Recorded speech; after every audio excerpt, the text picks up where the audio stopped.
આપણે વેપારી આપણા માટે ધિરાણ કરતા હતા, આખું વર્ષ આપણને ઉધારે આપે અને દિવાળી આવે ને ત્યાં આપણે એનો વહીવટ કરી દેવો પડે અને એનું લેણું દેણું પતે નહીં ત્યાં સુધી બીજો વેપારી આપણને ધીરે નહીં.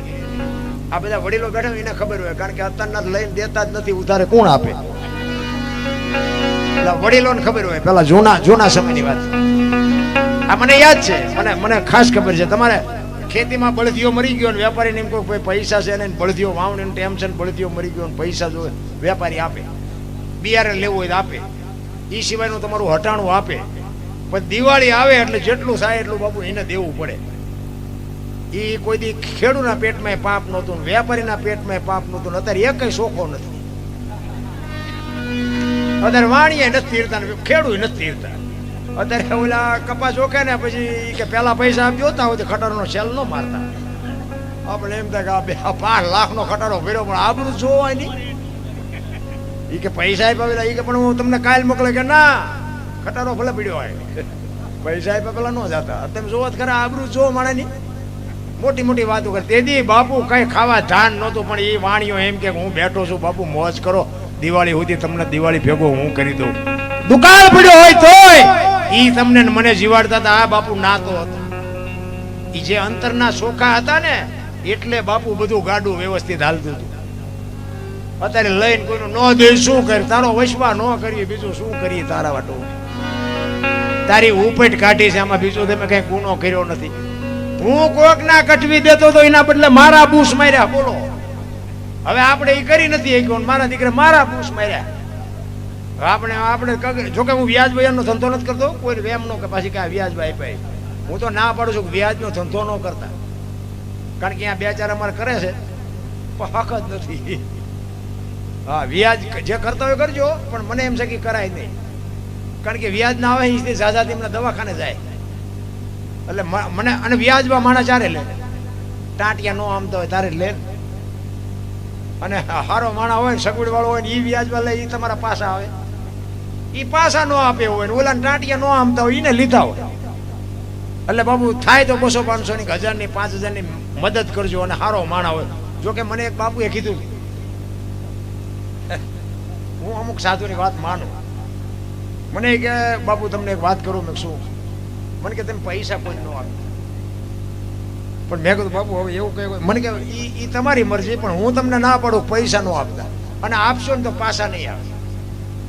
એટલે મેં કીધું સારું એવું થોડું હોય, બધા એવા હોય. એ બાપુ એ કીધું તમારે અખતરો કરવો કરજો. હવે આવી આપણને જરાક જાણ થાય પછી તો આપણે કદાચ કોકને આપી તો એ આપણે કેટલી મહેનત કરી, કેટલો માણાને આમ કશા પછી જ આપી ને કે આ માણામાં કઈ ફેર ન પડે. ભલે બાપુએ કીધું, પણ તમે સાચું નહીં માનો. આ રામાપીરની સાક્ષીએ કહું છું, 7 જણાને આપ્યા છે ને હાથે બૂસ માર્યા. અને તમને વિશ્વ આ નામ ન લેવાય, મારે આ લાઈવ હાલે છે. તમે મને સવારે ભેગા થાવ ને હું તમને નામ, સરનામું, ફોન નંબર ને ગામ ને બધું આપું. તમારે અહીંયા જઈને જાવ પૂછવું હોય પૂછજો. હાથે હું એ સાધુને સલામ કરું છું. વાહ બાપુ, મારા પૈસા આવવા હોય તો આવે, પણ મને એમ થાય કે હજી આવા સાધુ જીવે છે દુનિયામાં, ત્યાં સુધી કોઈ દી દુકાળ ન પડે. રામ ભલે મારા પૈસાની મને ચિંતા નથી, પણ બાપુ જો આવી એક સંતની બાપુ ટકોર લાગી જાય ને જો જીવનમાં ઉતરી જાય ને, જિંદગીનો બેડો પાર થઈ જાય. નકર બાપુ હાથે હાથ બાપુ મેં આમ ટપોરા કરીને આપ્યા હતા. હાથે હાથ, અને પાછા મોડો જવાબ નથી આપતા. જયારે અરે બાપુ 2 દી રહ્યો, લઈ ગયા 15 દી ના વાયદે, અને હજી મને 2 દી કરે છે. 2-3 ના 11 વર્ષ થયા. હવે એમના 2 દી કઈ હારે ઉગવાના નથી, મારા પૈસા આવવાના નથી. 2 દી હારે ઉગે ને કે 2 દીનું જ કીધું તું. એટલે આ દુનિયાને બાપુ ઉગાય એવું નથી. પણ કહેવાનો મતલબ કે જો તમને એવું લાગે કે નહીં આવે, એવા ભાવથી દો ને તો કદાચ મારો નાથ ઓલાને સદબુદ્ધિ આપે ને આવી જાય. બાકી આવશે જેવું બહુ વિચારવું નહીં, અને કાં દેવા નહીં, ડખા ઉભા થાય. પછી 5000 આપ્યા હોય ને પછી ઝઘડો કરીને કાં દવાખાને જાય ને કાં પોલીસ ખાતામાં જાય ને 50,000 માં હું એના કરતા 5 નું મીંડું વાળી દેવું સારું. એટલે સબરી બાપુ છેલ્લે કહે છે કે વેપારી આવું પેલા ધિરાણ કરતા હતી, બાપુ એનો દાખલો આપે છે. અમે તારા થઈ એ આડતિયા ને શેઠ તું છો સાવકા,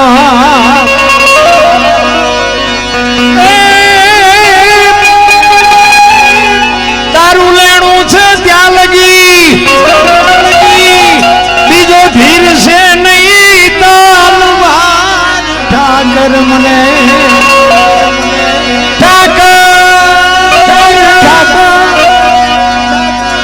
ઠાકર મને મેલ માઠેલી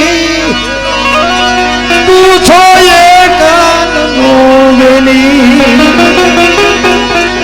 આટલી વાત સાંભળીને બાપુ લક્ષ્મણે હળી કાઢ્યો.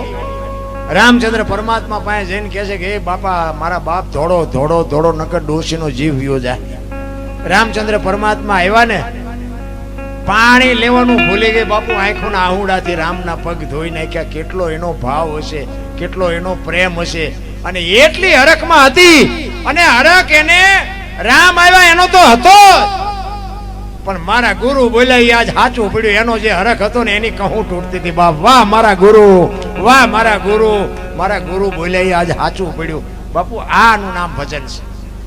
અને દીકરીઓએ બાપુ મેં હમણાં વાત કરી હતી ને એમ જ્યાં ધર્મ ધ્રુજો ને જ્યાં પુરુષ નથી પૂગી ગયો ને દેશની આબરૂ બાપુ દીકરીઓએ રાખી છે. તમે કહો તો હવાર સુધી દાખલા આપો દીકરીઓ. ભાઈઓએ કંઈક કર્યું હોય તો કહો તો મારા જે કહેવા થાય.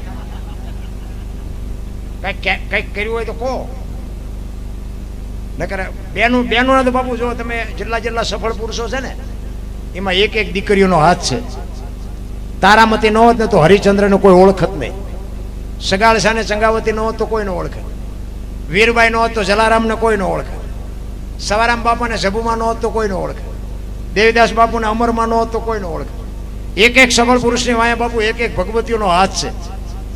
અમે આ મોટી મોટી કરીએ ઘરે અમારું બૈરું કપાતર હોય તો કહીએ કે તમને ડે ડે વાતો કરીએ કે અમારે એક છે અહીંયા કલાકાર એક મારો ભાઈ બનશે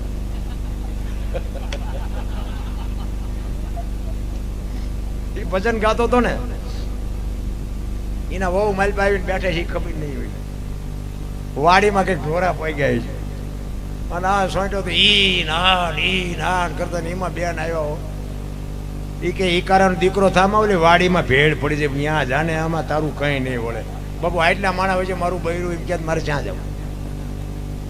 આને જીવન ન કહેવાય. રામ તમે આ એમના હાથની હથેળીમાં રાખો અને તમે એની પર મારા ગામ કરી આવ્યા હોય અને હું એમ કહું કે હાલો હાલો ચા પાણી પીવા રોટલા ખાધા સિવાય ન જવાય અને હું ડેલામાં લઈ જાઉં તમને અને રવોડામાંથી હાણેશું લોટા મંડે ઉડવા ચિંપા જવું મારે. પતિ પત્ની કા એક મતા તો સરગાપુરમાં સતા. બાપુ બે માણા જો હરખા હોય ને તો જીવવાની મજા આવે. અને હું તો બેનોને ખાસ કહું કે તમે જો સંસ્કારનું સિંચન કરશો તો જ હારા દીકરા થાય. હા બાકી વાતો કરી હારા દીકરા નહીં થાય. ધરાવીને ધાનનો નીપજે કોડવીને માડું નો હોય જેહળ જખરા નીપજે જેની જનેતા ઓથલ હોય. હારી મા વગર કોઈ દી હારા દીકરા નો થઈ શકે. માને ખુમારી હોવી જોઈએ. હું તો એમ કહું કે ઉદરમાં સંતાનનો વિકાસ થતો હોય અને જન્મ થયા પહેલા રામાયણના ગીતાના 5-5 પાના વાંચજો. જો આપને ટેકો દેવું સંતાન ન થાય તો આપણે ભજન ગાવાનું બંધ કરી દઈએ. આપણા ગ્રંથોનો આપણા શાસ્ત્રનો તમારે પાવર જોવો હોય તો. બાકી પાણી પૂરીઓ ખાય તે પરજામ કઈ ન વળે. એમાં વહુ હારો ભેગા શું હતા હોય બોલો શહેરમાં તો શું એમાં દીકરા થાય.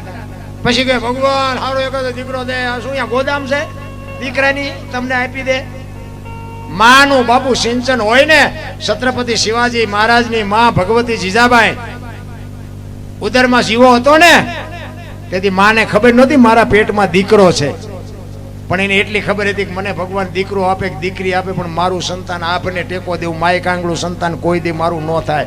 રામાયણ ને ગીતા ઓગાળીને પાઈ દીધી હતી માએ, તો એવા સંતાન થાય.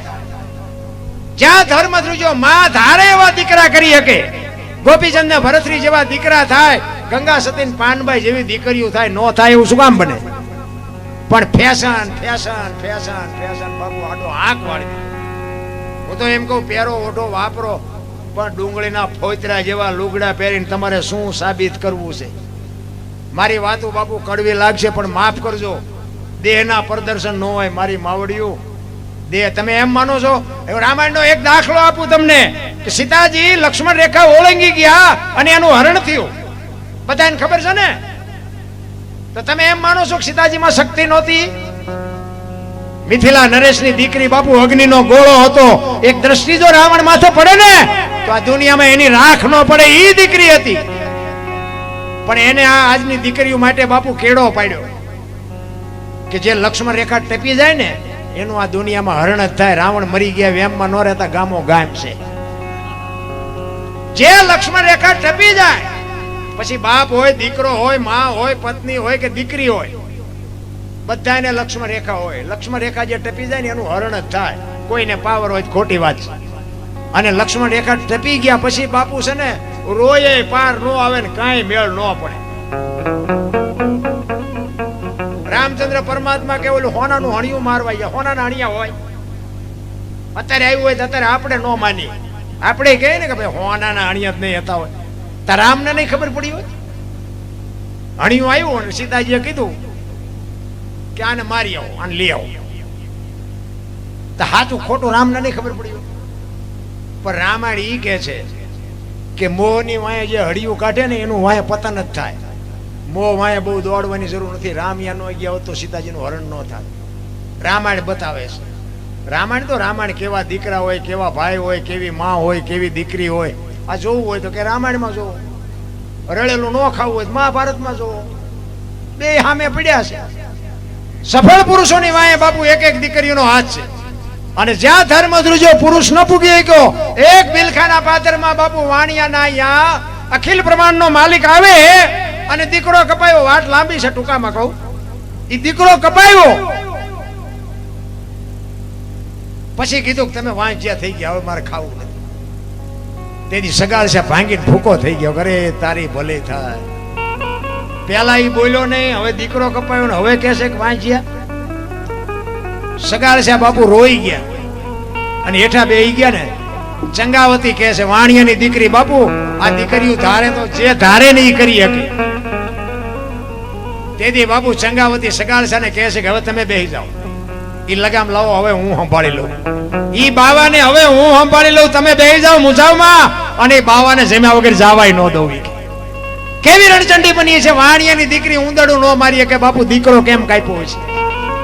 મને તમને આ હુજે એવું જ નથી. અને આપણે આ કઈ કરવાનું નથી. આ જલારામે ભલે પાયું દીધું, તમે કઈ અખતરો ન કરતા.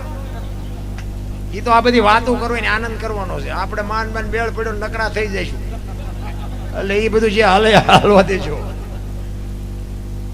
અને પછી બાપુ ઈ ભગવાન જ્યાં હાલતો થાય, ચંગાવતી બાપુ આમ આડી ફર્યો, ડેલી આડી કરીને કીધું કે હે બાપુ બેહી જાઓ, જેમાં વગર નથી જવાનું, બેહી જાઓ. ઈ કે જંબા વગર જવાનું નથી બાપુ, બેહી જાઓ. હવે આ પડમાં ઉતર્યા પછી પાત્ર ભજવી લેવાનું છે. કદાચ માથું ઉતારવું પડે ને તો કુરબાન છે ભાઈ, કે હવે જવાનું નથી. પણ માથે એક વખત હાથ મૂકી દે પછી હું તને મારો બાપ જાણીને તને વાત કરું. અખિલ બ્રહ્માંડના માલિક પાસે માથે હાથ મુકાયો અને પછી કહે છે કે બાપ જાણી તને કહું છું બાવા, મારા પેટ છે મહિના 5, આશરો સીતારામનો અહીં કોઈ નો જાય નિરાશ. હવે તું બેઠો થઈશ માં બાવા, તને જમ્યા વિના નહીં દો જાવા. બેહી જા મારા બાપ, મારું પેટ ફાડી 5 મહિનાનો ગર્ભ છે ને ફાડીને રાધીને તને ખવડાવું. તું જા અમને ઓળખાસ. અને આમ કટાર ઉપાડીને અખિલ બ્રહ્માંડનો માલિક બે બાવડા પકડી લીધા. બસ કર માં, બસ કર. ઈ દીકરી તેથી પુરુષનું કઈ ન આવે. આ દીકરીઓ છે ને તમારા ધોકા ખાય, ગાળ્યું ખાય, એ બધું આમ રાખજો. બાકી ઈ ધારે ને કે તારું પાણી નથી ભરવું, કટકા કરી નાખો તોય ન ભરે.